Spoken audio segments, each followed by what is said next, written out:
말씀은 사도행전 9장 32절입니다. 32절부터 43절입니다.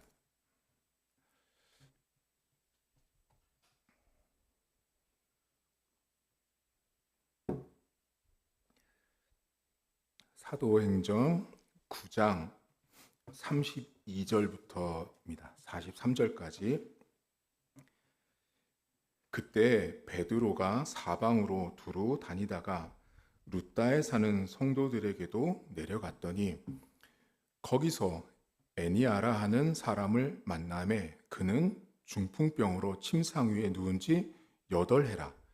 베드로가 이르되 애니아야, 예수 그리스도께서 너를 낫게 하시니 일어나 내 자리를 정돈하라 한데 곧 일어나니 룻다와 사론에 사는 사람들이 다 그를 보고 주께로 돌아오니라. 요바에 다비다라 하는 여제자가 있으니 그 이름을 번역하면 도르가라. 선행과 구제하는 일이 심히 많더니 그때 병들어 죽음에 시체를 씻어 다락에 누이니라. 룻다가 요바에서 가까운지라. 제자들이 베드로가 거기 있음을 듣고 두 사람을 보내어 지체 말고 와 달라고 간청하여 베드로가 일어나 그들과 함께 가서 이름에 그들이 데리고 다락방에 올라가니 모든 과부가 베드로 곁에 서서 울며 도르가가 그들과 함께 있을 때에 지은 속옷과 겉옷을 다 내보이거늘 베드로가 사람을 다 내보내고 무릎을 꿇고 기도하고 돌이켜 시체를 향하여 이르되 다비다야 일어나라 하니 그가 눈을 떠 베드로를 보고 일어나 앉은지라. 베드로가 손을 내밀어 일으키고 성도들과 과부들을 불러들여 그가 살아난 것을 보이니 온 요빠 사람이 알고 많은 사람이 주를 믿더라. 베드로가 요빠에 여러 날 있어 시몬이라 하는 무드장이의 집에서 머무니라. 아멘. 오늘 성경은 베드로 사도가 사역하는 데 집중합니다. 여러분 잘 아시는 사도행전 9장은 출발이 사울입니다. 그런데 이 성경 저자 누가가 잠시 사울이 하는 일들을 잠시 멈추고 베드로가 하는 사역에 집중합니다. 오늘 베드로 사도가 이 성경에 보면 룻다와 요바라는 곳으로 갑니다. 새벽에 오신 분들은 이제 지도를 받으셨지만 그냥 쉽게 말하면 지중해라는 도시, 지중해 연안 이렇게 들어보셨을 거예요. 지중해 연안으로 이 베드로 사도가 사역을 하러 갑니다. 그런데 이 성경에 보시면 여러분 베드로 사도가 하는 사역들 그리고 앞으로 이제 바울이 돼서 하는 사역들을 잘 보시면 처음에 제가 사도행전을 시작할 때 여러분에게 알려드린 게 있어요. 그게 뭐냐면 사도행전에 사도들이 하는 기적들과 이적들을 잘 보시면 예수님이 복음서에서 행했던 일들을 똑같이 거의 붕어빵처럼 동일하게 행하고 있어요. 오늘도 이 룻다와 요바에서 행하는 베드로의 사역도 가만히 보시면 모두가 복음서에 있었던 일들을 연상하게 하는 사건들입니다. 먼저 여기 본문에 룻다라는 곳에 갔더니 애니아라고 하는 여기 애니아는 남자입니다, 여러분. 우리 성경에는 잘 등장하지 않지만 헬라어 성경에 보면 남자입니다. 남자 애니아가 있는데 이 사람이 8년 동안 중풍병으로 고생합니다. 근데 베드로가 그를 예수님의 이름으로 일으켜 세웁니다. 그게 룻다에서 있었던 일이에요. 그리고 이제 요바라는 곳까지 가는데 이제 이 룻다에 베드로가 있다는 소식을 듣고 요바에 있었던 제자들이 사람을 2사람 보내죠. 그래서 베드로가 다시 요바로 옵니다. 와서 문제는 이때는 이제 아까 전에는 중풍병자는 그래도 살아날 가능성이 있잖아요. 지금은 다비다라고 하는 여제자가 죽었어요, 이미. 죽어 있는 상태인데 사람들이 울고 있었어요. 근데 베드로가 올라가서 다락방에서 어떻게 하죠? 다비다야, 일어나라. 여러분 꼭 달리다 쿰 했던 거 기억나시죠? 그것과 다 연결이 되어 있습니다.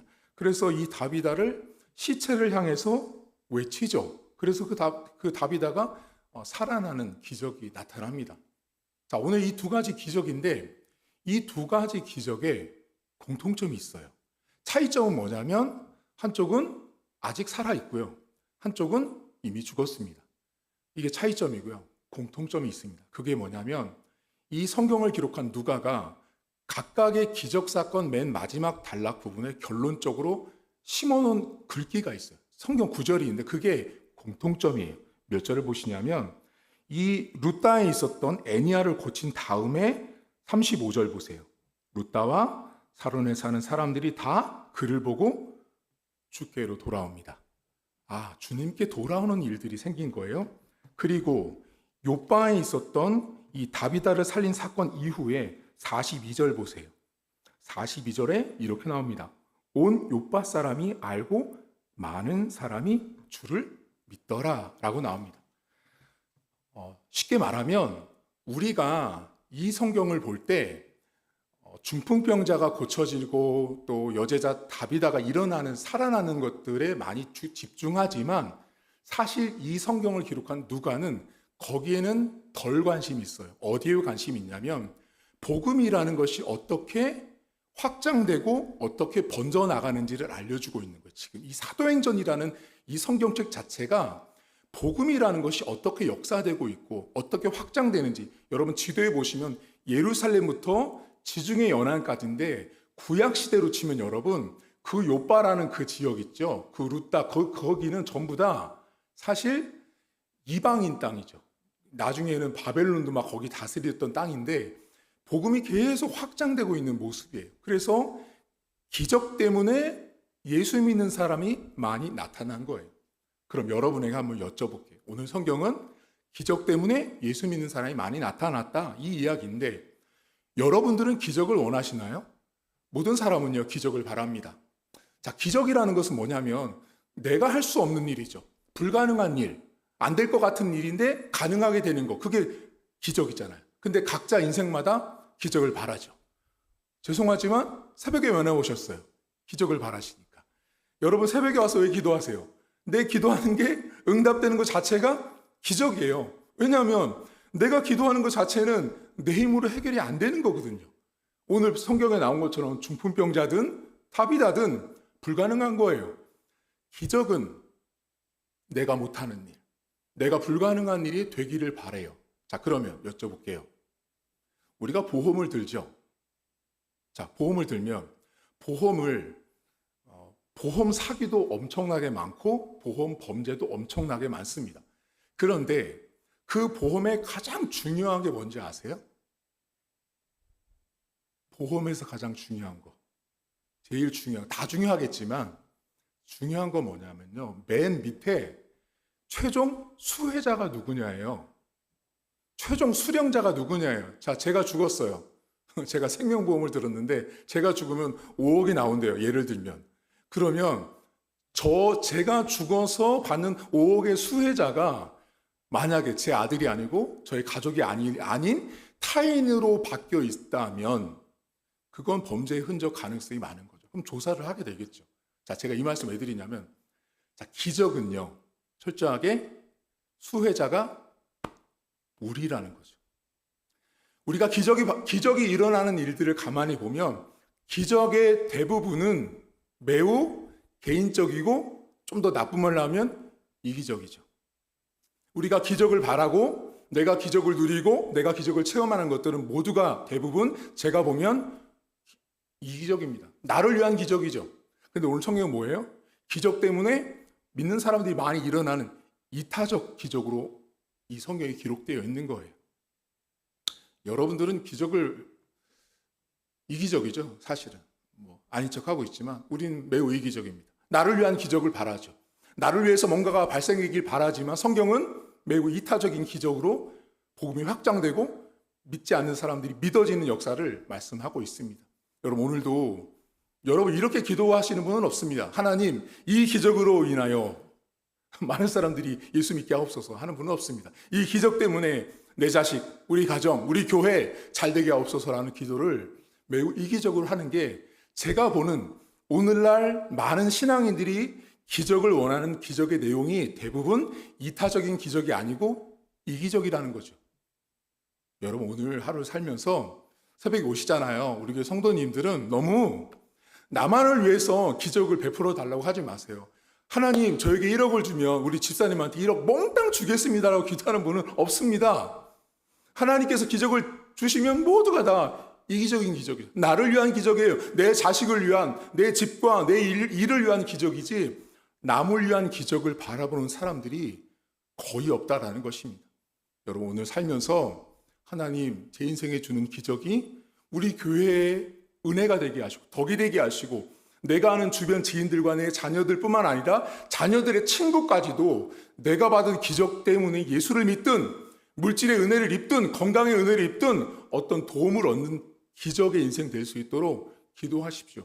근데 여러분 오늘 성경의 중풍병자나 다비다가 살아난 그 기적보다 더 놀라운 기적이 있는데 그게 뭐냐면 저는 바라기는 여러분들 눈앞에 보이는 기적 때문에 이렇게 막 기뻐하고 감사하기보다 내가 기적이라는 사실을 사람들이 아는 것이 더 중요해요. 사람들이요 여러분들 보고 저 사람 기적 같은 인생이야. 저 사람 정말 기적처럼 살아났어. 저 집은 기적 아니면 살아날 수 없어 라는 말을 내가 들으셔야 돼요. 내가 눈에 보이는 기적 말고요 여러분 내가 진짜로 복음으로 해서 변화됐다면 내가 기적입니다. 그걸 알고 믿고 혹시라도 경험했다면 사람들에게 간증하십시오. 그리고 내가 아직 경험하지 못했던 하나님 내가 기적인 것을 아직도 제가 미처 깨닫지 못하고 감동이 없다면 하나님께 기도하세요. 하나님 제 인생에도 내가 얼마나 큰 기적 같은 존재인데도 여전히 자존감도 낮고 자존심은 많은데 이루고 싶은 건 많은데 자꾸만 이렇게 낮아진 내 자신을 볼 때 하나님 내가 기적입니다. 내가 하나님 앞에 기적 같은 존재임을 고백하고 인정하는 여러분 되셔야 합니다. 오늘을 살아가실 때 두 가지를 기억하세요. 눈에 보이는 기적을 바라실 거예요. 그 눈에 보이는 기적 때문에 여러분만 복받지 마시고요. 그 부스러기 좀 나눠주세요. 혼자만 열심히 드시지 말고 주변 지인들과 이웃들에게 베푸세요. 하나님의 백성은 물질을 갖고 있고 뭔가를 가지고 있을 때 자꾸만 흘려보내야 돼요. 쌓잖아요. 하나님이 안 주십니다. 제가 보면 계속 흘려보내세요. 그럼 하나님이 또 채우시고 또 채우십니다. 눈에 보이는 기적을 남과 나눌 수 있는 오늘 하루가 되시고요. 두 번째는 여러분이 진짜로 복음으로 변화됐다면 여러분이 기적이세요. 다른 눈에 보이는 그 큰 기적보다 내가 지금 예수를 믿고 있다는 것이 얼마나 큰 기적 같은 인생인지를 기억하시고 오늘도 밖에 나가서 저 사람 기적 같은 인생이야. 저 집은 기적처럼 살아났어 라는 고백을 듣는 하루가 되었으면 좋겠습니다. 하나님 아버지 많은 사람들이 기적을 바라고 기적을 찾고 기적을 원합니다. 하지만 대부분의 기적은 매우 이기적이고 나를 위한 기적밖에 되지 않습니다. 내가 기적을 온전히 바라지만 그 기적이 일어났을 때 많은 사람들 하나님 앞에 서원도 합니다. 하나님 이런 기적을 주면 제가 이렇게 하겠습니다라는 서원을 하지만 하나님이 우리에게 주는 기적들은 나만을 위한 기적이 될 수 없습니다. 사도행전에 나오는 수많은 기적들을 보면서 성경 저자 누가는 끊임없이 그 기적 때문에 많은 사람들이 믿음의 길을 걸었다라고 말합니다. 오늘도 하나님 제 눈앞에 보여지는 기적을 베풀어 주셨을 때 나만을 위한 이기적인 기적의 수혜자, 수령자가 아니라 이타적인 기적의 수혜자로 살아가길 원합니다. 내 기적 때문에 누군가가 은혜를 입고 누군가가 도움을 얻고 누군가가 하나님을 만나는 그런 기적의 수혜자가 될 수 있도록 하나님 도와주시길 원합니다. 하나님 아버지 오늘도 또 다른 곳에서 기적을 눈에 보이는 것을 찾고 있겠지만 가장 큰 기적은 내가 예수 믿는 것입니다. 내가 교회 다니는 것입니다. 내가 오늘도 변화된 인격, 변화된 말, 변화된 삶으로 살아가는 것이 기적인 것입니다. 하나님 주변에 많은 지인들이 나를 보고 저 사람은 기적처럼 바뀌었어. 저 가정 기적처럼 변화되어서 기적처럼 일어났어 라는 고백들이 일어나길 원합니다. 하나님 오늘도 우리는 내 삶에 보여지는 삶이 때로는 중풍병자처럼 애니야처럼 다비다처럼 희망이 없고 죽어있는 시체처럼 있는 여러 삶의 정황들을 만날 때마다 오늘 성경 저자는 그 시체를 향하여 외치는 것을 우리에게 말씀합니다. 하나님, 오늘도 우리는 선포하는 자 되게 하시고 선언하는 자 되게 하시고 내 가정에 하나님 건강과 물질과 진로와 비전 가운데 시체처럼 누워있고 희망이 없는 것들을 향하여 외치고 선포할 수 있는 하나님의 백성으로 살아갈 수 있도록 하나님 도와주옵소서. 그렇게 선포한 것에 기적이 나타났을 때 수많은 사람들이 나의 기적 때문에 은혜를 함께 나눌 수 있도록 도와주시고, 그렇게 기적을 누린 내가 가장 큰 기적이라는 사실을 고백하는 하루가 될 수 있도록 은혜를 베풀어 주옵소서. 감사드리며 예수님의 이름으로 기도하옵나이다. 아멘. 하늘에 계신 우리 아버지, 아버지의 이름을 거룩하게 하시며 아버지의 나라가 오게 하시며 아버지의 뜻이 하늘에서와 같이 땅에서도 이루어지게 하소서. 오늘 우리에게 일용할 양식을 주시고 우리가 우리에게 잘못한 사람을 용서하여 준 것 같이 우리 죄를 용서하여 주시고 우리를 시험에 빠지지 않게 하시고 악에서 구하소서. 나라와 권능과 영광이 영원히 아버지의 것입니다. 아멘.